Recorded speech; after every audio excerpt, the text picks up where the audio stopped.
Today, I'm very happy to introduce my friend Sharon Thomas. Now, I get a lot of folks approaching me saying they want me to talk to them about, college disability services, and they want to talk to me about how they prepare students for college. And so I have to be a little particular because I don't know who these people are. But when a friend of mine recommends somebody, then I definitely want to talk to them. So with me today is Sharon Thomas, the founder of Maya Education. And she came highly recommended to me by my friend Sherry Maxman, whose work I respect tremendously. So when she likes somebody, I want to ask them some questions.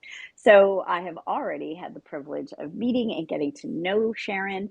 And I asked her to meet with us today. For those of you who find this video at any point, it is the middle of July, I think.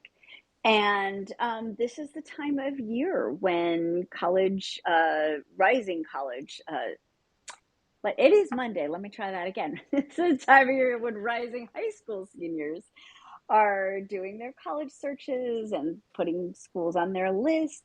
But it's also a really good time as families are considering college to think about the preparation that should be happening in the next year. So, all parents of all families, parents of all students, all families, wow, it's Monday, should be thinking about the launch to college and what needs to happen senior year. And if you've seen me before, I do some quarterly chats with my friend Kelly Challen, who's a transition specialist, about this very thing. Excuse me, but I know she works with students in a very particular way with transition plans. And Sharon works more on executive functioning. Her group does tutoring, and they also do college searches. So I thought it was a perfect time to talk to them. So Sharon, why don't you tell us a little bit about yourself, how you got into this business, what kinds of things Maya Education does?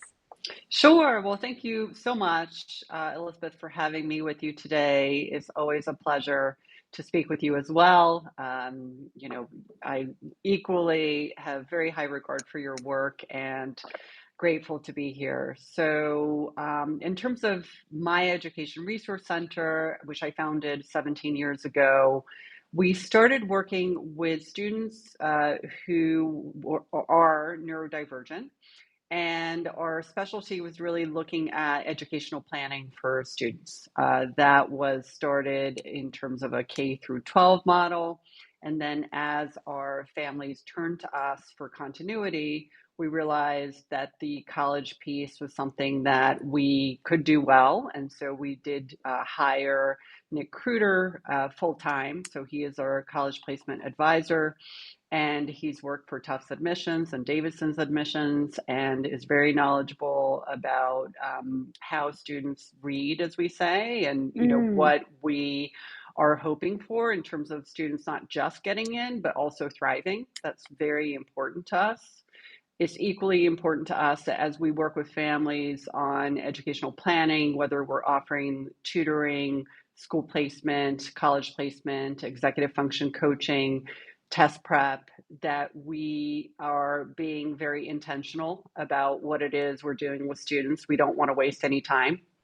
So, how to help families navigate what often feels very complex, certainly having a child with any kind of special needs going to college typically brings up a lot of fears for mm, parents. mm, So, the idea is to bring resources to the table to educate families as to what is available, to educate students as to what it is they should be looking for, is very much part of our mission. And as I said, it's not just about getting them in, it's really about them doing well and thriving once they're in. We love to hear from families long after they've worked with us. We love to keep in touch with our students, find out how they're doing. I think that's a really important message too, that it's not just about getting in, it's about being able to, not just stay and survive, but to thrive. And thinking about what kinds of schools are going to be, and there's always more than one. A good fit. This notion that there's just one perfect school. I get that question all the time, like, what's the best college for students with dyslexia? And it's just, I know it would be very comforting to people if I could name that school, but then everybody would be trying to get into it, right? Well, But not just that, just, yeah, not to interrupt, but not just no, that, but as please. we know, no student with the same diagnosis shows up the same way. Exactly. So we're always looking at a spectrum in terms of when there is a diagnosis, right, from mild to more severe. We are also looking at temperament. Sometimes students Mm, have the, grit and they stick with things, and even when they're hard. And then we may have a student who, on paper, looks like they have less of the, functional interesting. challenges, but they don't have the temperament to stick with it. So that's a factor too. I think that's so important because it speaks to, what colleges don't see behind the scenes, right? Is how much support a student is getting. And so they're seeing stuff on paper, and a student may look a certain way to an admissions group, but the supports really change at college. And I think sometimes, families aren't thinking about those changes that will affect, nobody's really checking up on your student. Nobody is, emailing them or meeting with them once a day to say, hey, did you get this done? Do you know what's coming? And, pushing them, as you say, to get through the times that are difficult. So, what kinds of assumptions do you see families come into this search with? We spoke, for a moment about the idea that like one school can serve students with a particular disability really well, but obviously, and thank you for pointing that out, students, everything is a spectrum, right? Like any kind of disability, students have different challenges and strengths. So, what other kinds of things do you see families coming into that search, assuming that you end up talking to them about? Sure. So I think that one assumption that tends to happen is families thinking that whatever accommodations a student received in high school, they're going to be receiving in college, Hmm. and feeling very upset if that is not the case. It is a little bit of a wild west when it comes to Fair enough. accommodations and who grants accommodations and who doesn't grant accommodations, and what is expected in terms of seeing that data on a neuropsych report, even in terms of the reports that different offices expect to be reviewing. Hmm. So I think it is very important, if accommodations are essential for a student to thrive at the college level. I think it's very important that students and families be aware that every college has a Office of Student Accessibility Services. They can do an outreach to that office even before a student applies, or even read the information that that office publishes in terms of what the documentation needs to look like. Even sometimes having a conversation with someone in the Office of Accessibility Services at a college already can give one a fairly good sense of, is this an office that's going to get to know my student, really wants to look at this case carefully, or do they already have an approach to how they look at accommodations? So I Hmm. think that, it is worthwhile understanding what is it that a college can offer, and also worthwhile understanding that sometimes a high school might be giving a student accommodations that actually they might not, technically really they shouldn't be getting, right? They're accommodating for something that, in the long run, is it really helpful to the student, or is it enabling a student?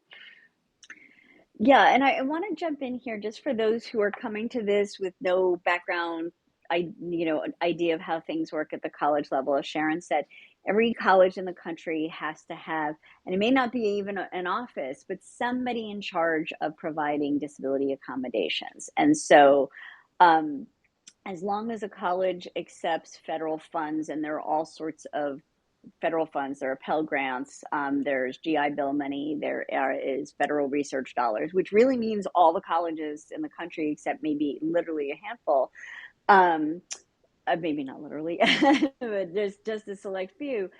Everybody is providing accommodations, but what Sharon was alluding to was Just because the students received accommodations previously, that does not obligate the college to also find them eligible. Colleges are going to ask for documentation, and they are going to determine, first of all, whether this documentation that students submit meets the requirements. So, I get questions to my Facebook group, about this, saying, well, but my student was identified in second grade and they haven't been tested, but learning disabilities don't go away. But colleges are allowed to, require students to provide updated documentation. Now, contrary to what people are hearing, yes, there are some colleges that require testing to be within the last 3 years. I have seen that when I've done some research, but a lot of colleges aren't that strict. So you really need to get on the website for whatever college that your student is looking at,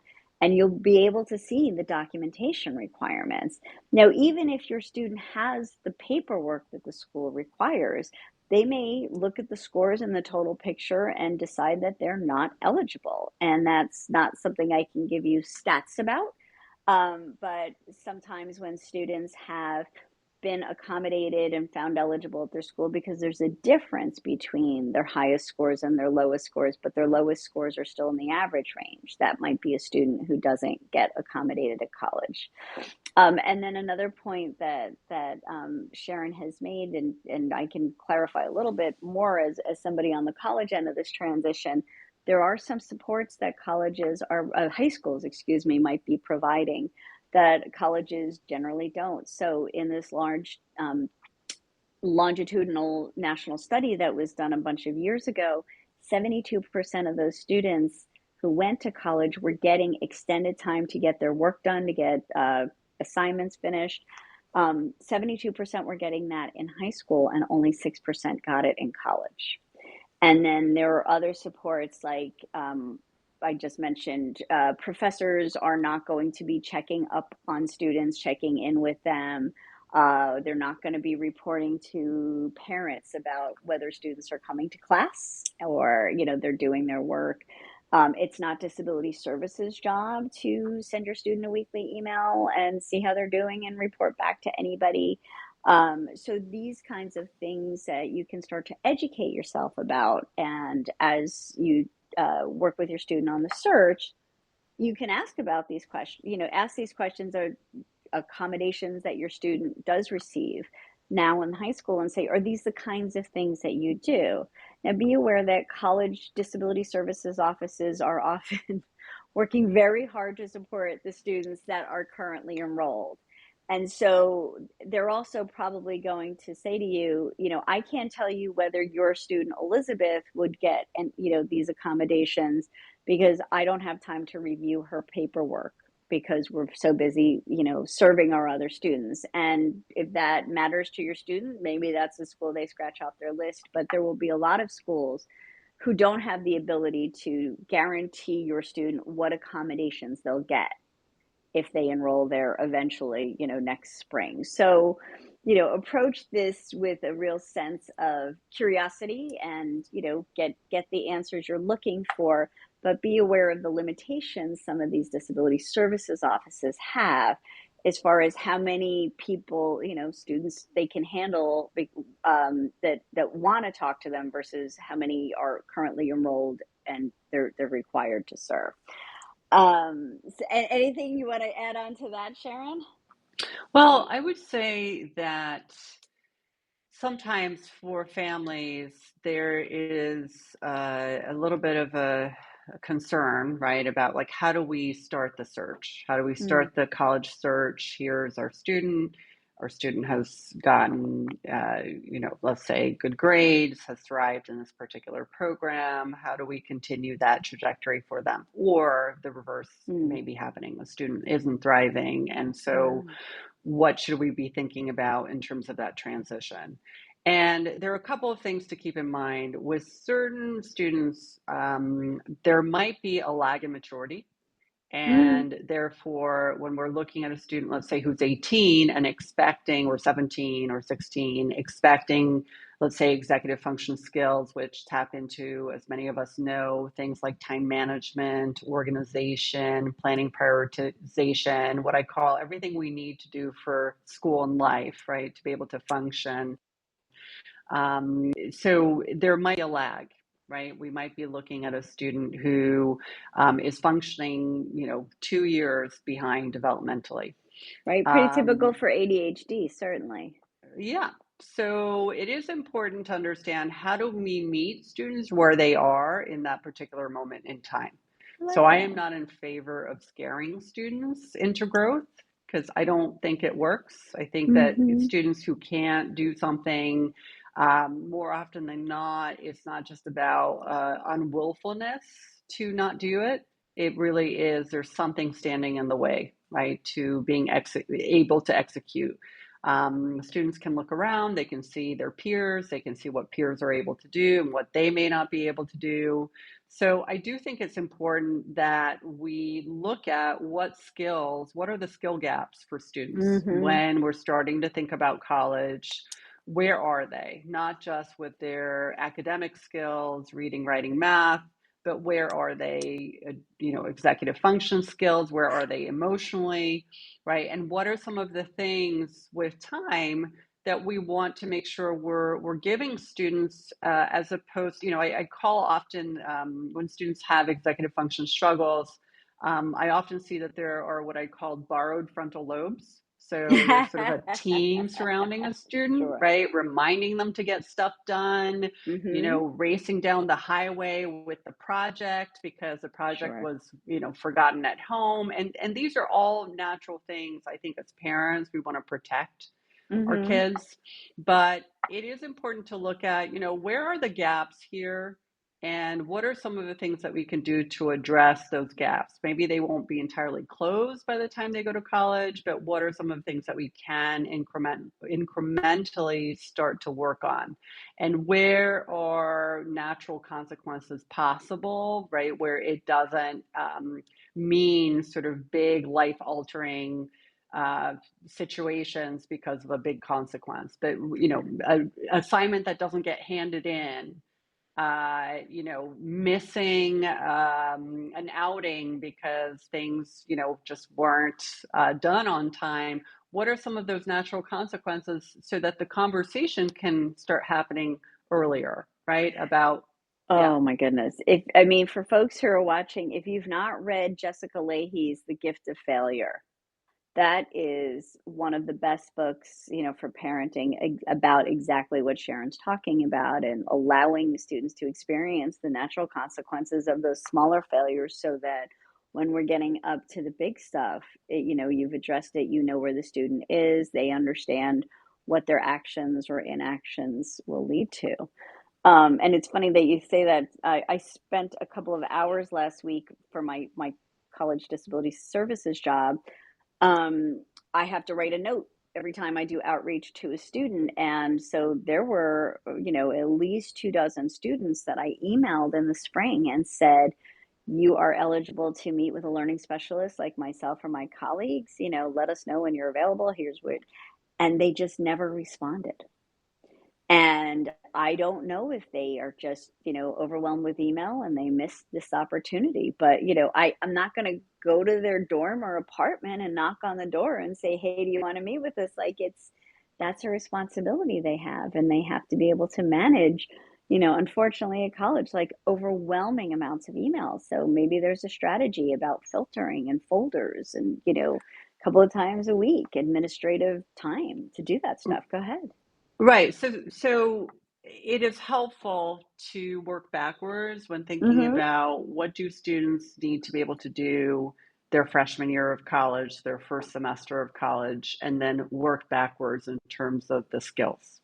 So in terms of responding to emails, organizing emails, those skills can be taught sooner, and I do think that there are going to be, even with a lot of, well-meaning coaching of students, there are going to be moments, I believe, in that first year of college that's going to be tricky. Sure. And it may be tricky for students who aren't neurodivergent, right? It's Exactly. just Yeah. a big, they're just different expectations. And I think that's okay. I think it's Yeah. okay to have these moments that are uncomfortable, and I know, Elizabeth, you and Yes. I have spoken about a Absolutely. conference we attended where we heard the speaker talk about when is it that something is uncomfortable for a student versus Hmm. dangerous for a student, right? Right. That there is now a bit of that tendency to try to make life the least bit, less uncomfortable as possible. But sometimes it's in that discomfort that students will learn and that students will grow. Yeah, and I think understandably, parents of students with learning disabilities and ADHD sometimes have already watched their students struggle and be frustrated and have some really tough times before their disability was recognized and they were able to get, supports. And then they just don't want to have them experience that anymore. But you can't protect your students from every uncomfortable moment. And there's also something to be said for without a little bit of stress, there can't be growth, right? We need to push out of that. Yeah, that was such a good conference that we attended. And I just want to pause for a minute. We've got some folks watching live. If you have a question for us, I think you can comment. This is my first time running a Substack live instead of being the tag along, and so my technical skills may not be up to it. But try giving us a question if you have a question for Sharon about college searches, about the kinds of preparation she does with students to get them ready for college. So, we're talking about too, Sharon, changes in the supports available. So I work for two different universities where my services are provided to students for free. They can meet with me once a week for an hour at a max. But that's not all that common for colleges to do that. So for those watching, colleges don't have to provide learning disability specialists, people with a background in special ed, any kind of tutoring. Sometimes at colleges, the only tutoring available to students with disabilities is through the regular tutoring center that everybody else attends. And so, how does your group, help families think about the resources a student may need and whether they're going to get those on campus or off campus? So, where the college search starts typically for students is really understanding initially their learning profile, their interests, what is it that they are looking at in terms of programs of study that they're interested in terms of campus culture. So that's really the start of looking Mm-hmm. at that initial, very, very preliminary list. Um, from there, there is the teaching students on how to research the program, how to research what it is that the program offers in terms of their interests of study, what is going to be required to complete, let's say, a program if they're already clear about what that is. Um, in general, what are the requirements for graduation if it's, let's say, a liberal arts college? Really important. Yeah. What are things, because we want students to grow in this process and we want them to become more self-aware. So Oh, I it's not love about that. us coming to the student saying, here are the things you need. We actually want to pull that out from students. We want to Mm-hmm. work with them so that as we're researching the programs, we can then start asking the questions. What do you think? Do you think that you're going to need that extra time? Sometimes students want to reinvent themselves at the college level. So whatever they got in high school, they think, I don't need any of that. I just want to start fresh. I don't want anybody around me to know that I had these needs. So sometimes we work through that too. And it's a process where we are able to start thinking through with a student, okay, but wouldn't it be nice to have a good transition, strong transition to college? Do you Mm-hmm. want to find yourself in November with failed classes and Yeah. potentially lose an entire semester? What are some things that we want to make sure that, you know what? it could be starting to think about it as a semester Mhm, and mhm. seeing it semester to semester what that's going to look like. But let's make sure that we're really thinking through how to set you up to succeed, because ultimately no student is going to say, no, I don't want to succeed. Right? I one hopes, So, right? so But I'm a yeah. parent of an adolescent going to college. I know that, it's often very hard to talk to adolescents as parents to say, oh, Mhm, here are the things that we think you need. Sometimes it's very helpful to have a professional involved who is mhm, a neutral party. And as I said, planting those seeds bit by bit as the college search starts and continues as to what do students want to be looking for. We want to initially get students excited about college. We don't want to scare them, right? We don't mhm, already want to come to the table saying, oh, wow, these are all the things that you're going to be needing at the college level. And then keeping in mind that we're talking about a year's time. So it mhm, is possible also that students grow obviously in that year and that there are tweaks made to what it is that they're going to need at the college level. But it is, as you said, Elizabeth, it's not an obligation for a college to be offering specialized services with specialists, right? So my background is as a special education teacher, and I very much, feel like I have the holistic view of learning because in training for special education, it was both special education and general education mhm, training. So the way I approach student educational planning, approach tutoring of a student who's neurodivergent, will typically be different than somebody who has picked up tutoring, right? right, Who right, really right, thought, I have an interest, I like to work with students, I'm going to start tutoring them. So colleges, as we know, often have that writing center. They may have math center, but who staffed in there, right? So if right, it's students teaching students, the likelihood that there's going to be expertise is much lower. right. Um, And even when you are paying for the fee-based programs, and if you are new to this and not aware of it, there are several dozen colleges that have add-on programs for usually learning disabilities, ADHD.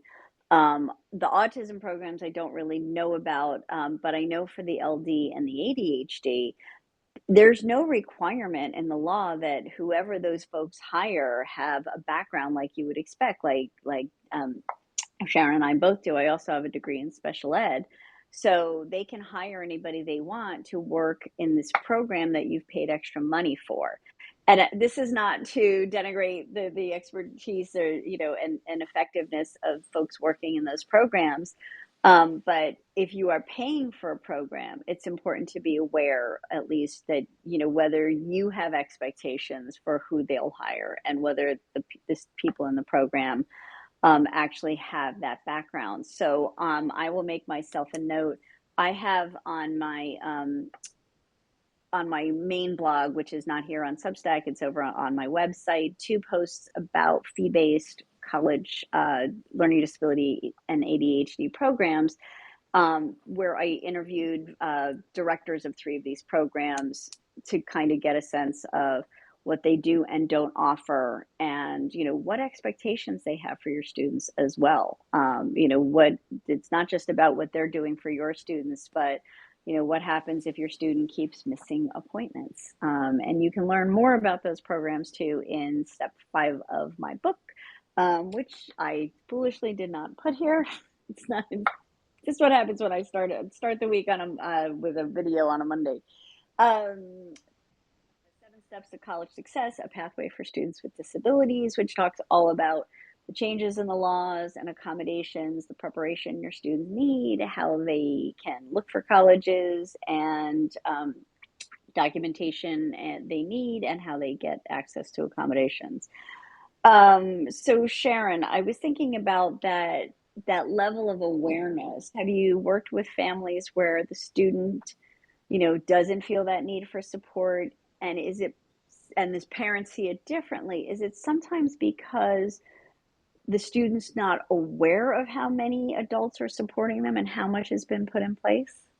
Yeah, no, that's a good point. It often is, as I mentioned to you, when there are the borrowed, as I say, prefrontal lobes, oftentimes students are not aware. They're not aware of what would the natural consequences be if I didn't get this reminder, if somebody didn't Mm. magically put this in my bag, if my parent had not reached out to the teacher themselves to talk about a concern. Oh, interesting. Yeah. The So one of self-advocacy piece. the self-advocacy is very big. I would say that in the last years of high school, if a student does not have self-advocacy skills, if, let's say, they're not comfortable reaching out to adults in their lives, whether it be their teachers or coaches, how to help them do that without being the ones doing it for them.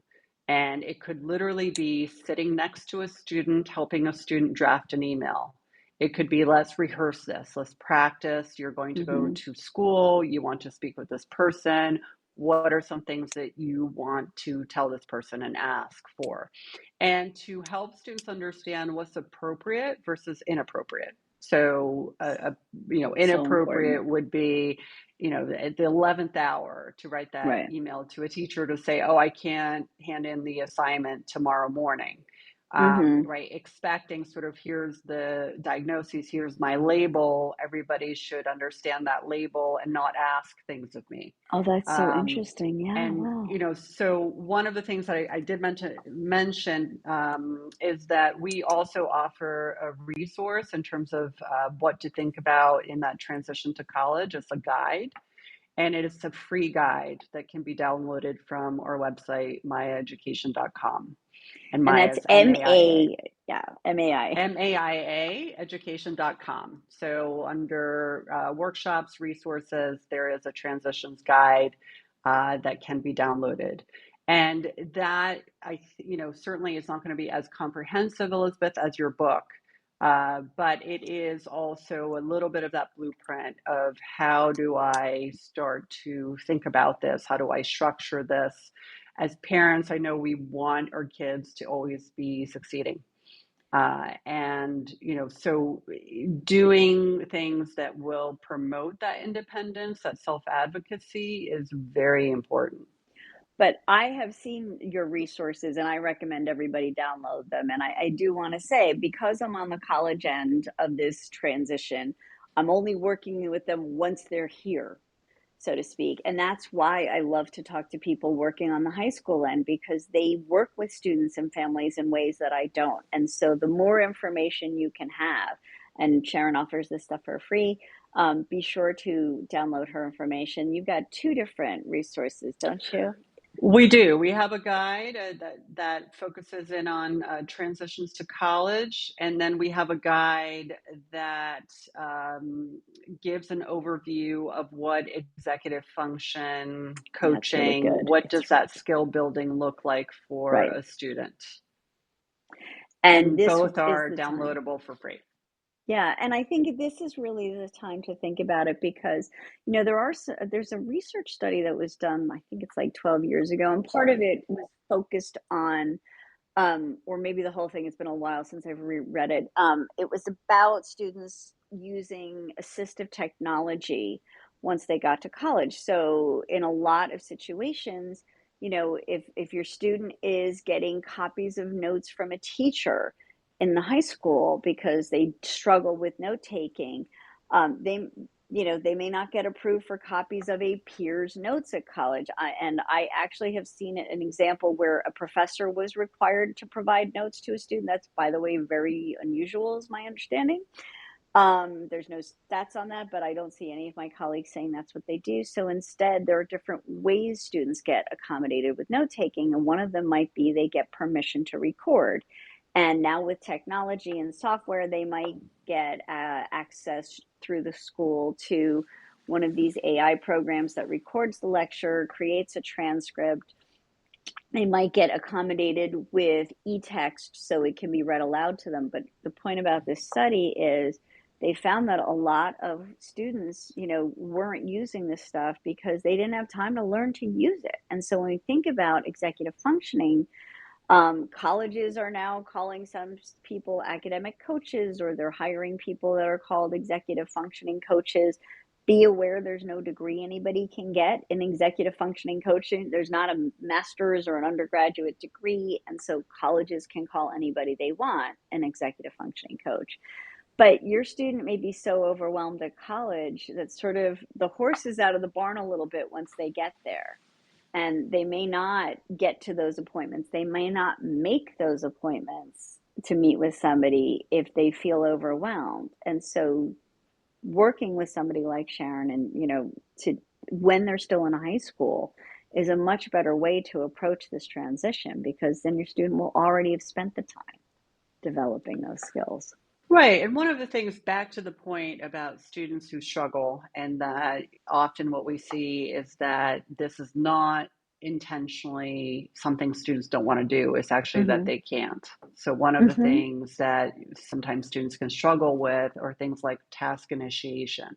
So even Mhm. starting a task Yeah. is too overwhelming. They'll look at something. I had two students in my office saying the same thing, not knowing each other, which Oh, was wow. part of what stood in between, their being able to start a task, was looking at a task thinking, this is a mountain too high to climb. That's how they Wow. framed it. Okay. And, there's a sense of overwhelm because there's a challenge in being able to break things down in concrete steps.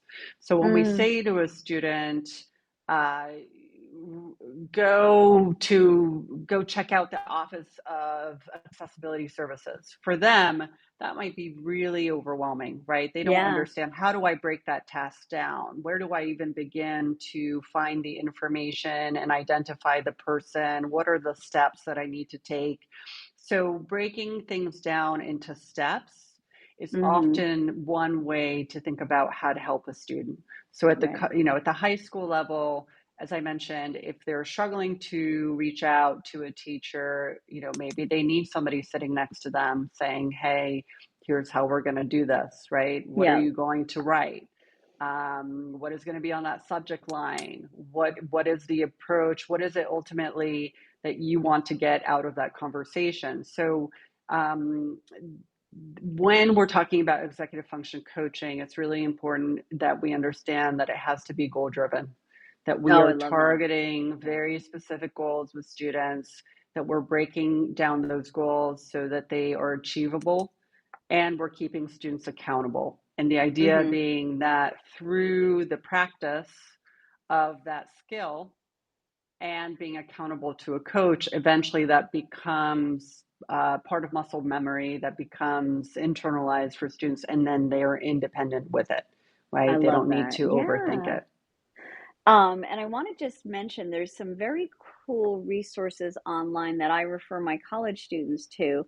Um, they're called assignment calculators. And so for long-term assignments, the student goes, and the one I really like is from the University of Toronto, and I will drop that link in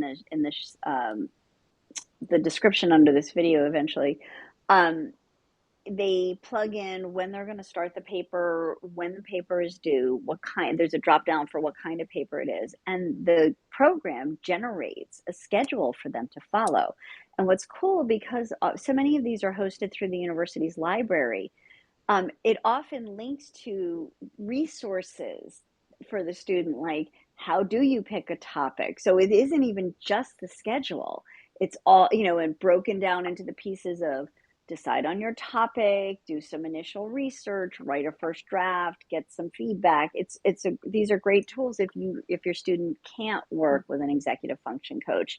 So, Um, Elizabeth, yeah, speaking of technology, because I yeah, think technology can be wonderful and also very overwhelming for people, right? There's yep. always new technology coming out. Oh, sure. Then there is the learning of how to use the technology. So, I do want to do a shout out to Mark Sarabian, who Mm. is a technology specialist. Oh, wow. And he has a tremendous amount of resources. I believe if you look him up, Mark Sarabian, SURA BIAN, you will find him, and online resources as to here are technologies that can be helpful. I do believe he also consults in Mm-hmm. terms of assistive technology, but he has been over the years my go-to person, and Oh, he is New York wonderful. based. Okay. So, sometimes that can be a place to start, right? Identifying who really is working with these technologies day in, day out, because they're constantly changing in terms of, what we should be using. Mm. And I think for a parent, it would be very overwhelming to try to do this, on their own.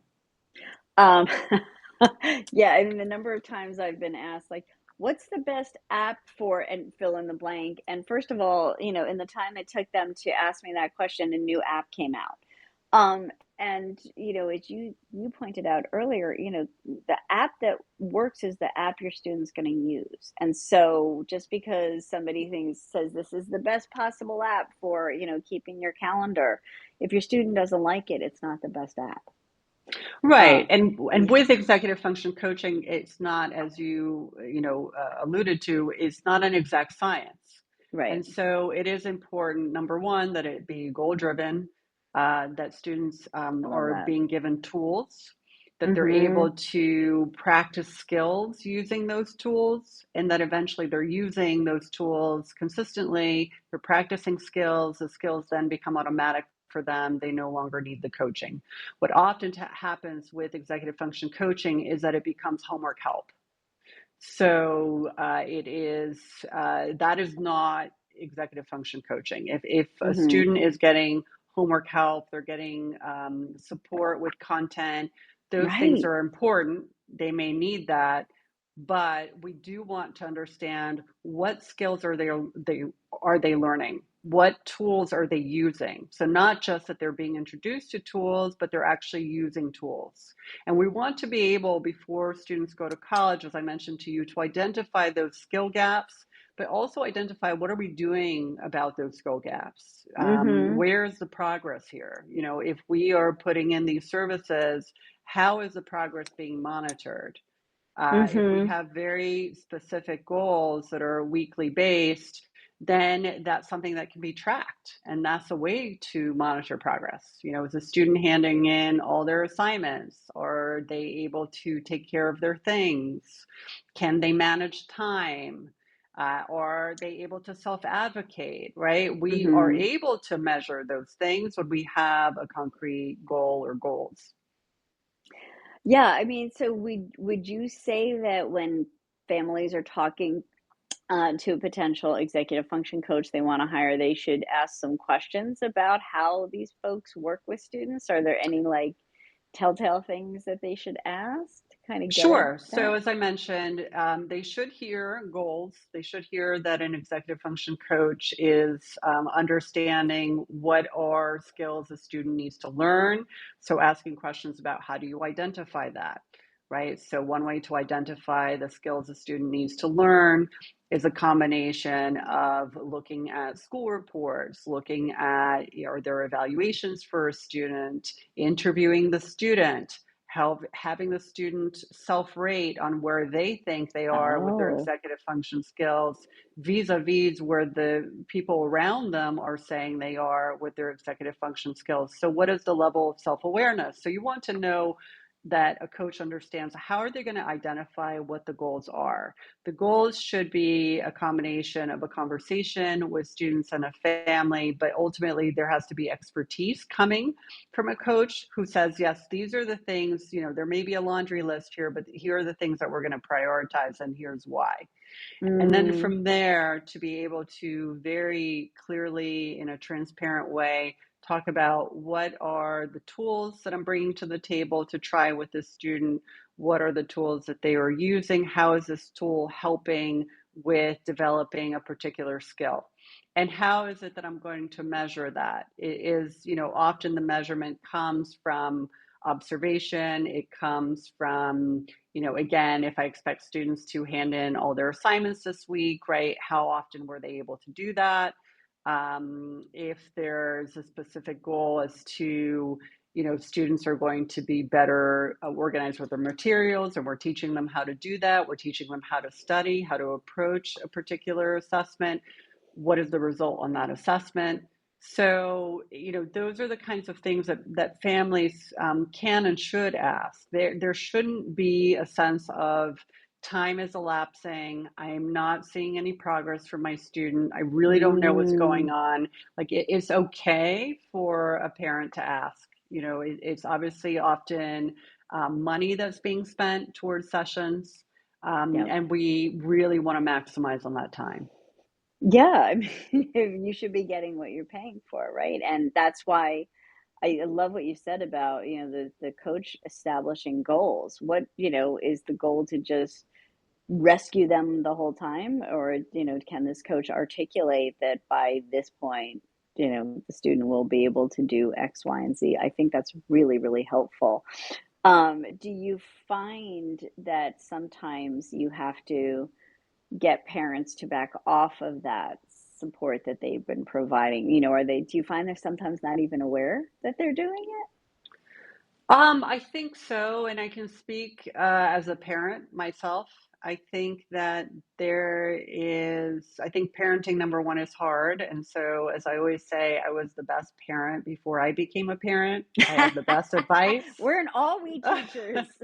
I knew exactly what to do, right? And I was never going to fail in any way. So, parenting has been humbling, Mhm, and I would say that part of the challenge with the day to day with a youngster is that sometimes things become, as I say, the new normal, right? So there is sort of mm, deviation from the norm, but you're trying to get your child out the door, you're trying to sort of make things smooth at home. And so there might be accommodations that are happening without an awareness of we're making this accommodation, right? We're not going out this morning at 9 a.m. We're actually going out at 11 a.m. because there was a meltdown or something happened, or yeah. right. So those accommodations that happen just with day-to-day living, Mhm. it can be hard to be aware of, wow, Sure. here's now where we are, right? Like, my student hasn't actually developed these skills, and sometimes there's this panic that goes with it, like, oh my gosh, they're going into senior year. How are they ever going to be able to manage college? They can't get out Wow. of bed on time. They can't keep track of their things. There are a series of things that can come up. And I would say that, rather than the panic, it's important to know that there are things that can be done about it. And back to Mhm. the idea of we have to meet students where they are. So if we are being honest with what's going on for a student, let's say a Mhm. student who is in a program K through 12 where they are having to get what I call school after school to be able to do school. Right. So they're getting Wow. so much outside of school support. They've Yeah. got 10 plus hours a week of additional Oh, supports. sounds Uh, exhausting. right. It's exhausting. And also, is that building the skill? I think that that's a very Interesting. important question to look at. Is this environment helping my student build skills? And if the answer is no, there's a good opportunity there to think through, do we want to continue in this way? Mm. Mm. Sometimes it can Yeah. feel too late because the student's already, into their 11th grade or 12th grade year. But there might be a consideration for a gap year. There might be Yeah. consideration for, and how to make that productive, right? We're not talking about a Right. gap year where you're sitting at home, watching TV. We're talking about a Mhm. gap year that's structured, that is very intentional in terms of what skills are we hoping to build. Yeah. And every fall, friends of mine who are gap experience experts do a webinar for me on programs. There aren't specific, there are like two or three that are specific to students with LD and ADHD, but talk about the benefits of gap experiences and what kinds of questions families of students with LD and ADHD should be asking when they're looking at gap experiences. So I'll try to put the link to last year's talk in the show notes here. And I was going to say, Sharon, have you, talked to families about, when you're working with a senior and they're sort of gung ho on the college stuff, you know, had to say to them, I really think that the student needs some time before they start college. So typically, the way it works is that a student may go through the application process Mm, and get into programs, and then there be options that are on the table, right? Student okay. can go to this program, the student can defer a year, let's think through what a gap year can look like. But more often than not, it's families and students actually coming at the end of the process to the conclusion of, Oh, I am okay. not quite ready. And that's Okay, why I good. think that when a good college process is, we're able to allow it to take place. It's a pattern that we see often when a family comes to us for college placement. They want the college list right away. What is the college list? What is the best college? Right? They want that to be an overnight thing. And we Mm, really try to slow that down and to talk about when there is time. Let's really teach the student how to research a program. Let's really have conversations with the student about who are they, what are their interests, obviously when you're 17 years of age, there's so much of life ahead of you, and they may not know what it is that they want at the very beginning. But as those conversations start, that is what starts to shape the understanding of what a student really wants. And obviously, the college visits are very important as well, because that's an opportunity for students to get a feel for what does that college campus look like, what are the interactions that they're seeing, what are the mm, things that are exciting them about that particular college campus. I think at the college level it's very exciting. It's a big world out there, and there's no reason to keep it small by just having a few colleges, universities in mind, right, that one must go to. It really is a much bigger world typically than students have access to at the high mm, school level. So being yeah. excited about it is where we start. We want our students to be excited, and we don't want them to already start thinking, "Oh, I'm not going to be able to do this, that, or the other," or right. So this is very much a process. It's a marathon. It's not a sprint. Mm-hmm. Oh, that's such a good message. Yeah, I think that's really important. Um, there's so much, there's so many questions.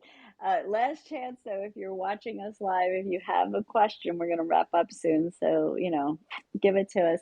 I think there have been a lot of really important messages here about, assessing a student's readiness, really carefully thinking about what level of support they're getting and, trying to make that visible and then figure out where the skill gaps are that have necessitated providing those supports and trying to address those and scale back and consolidate.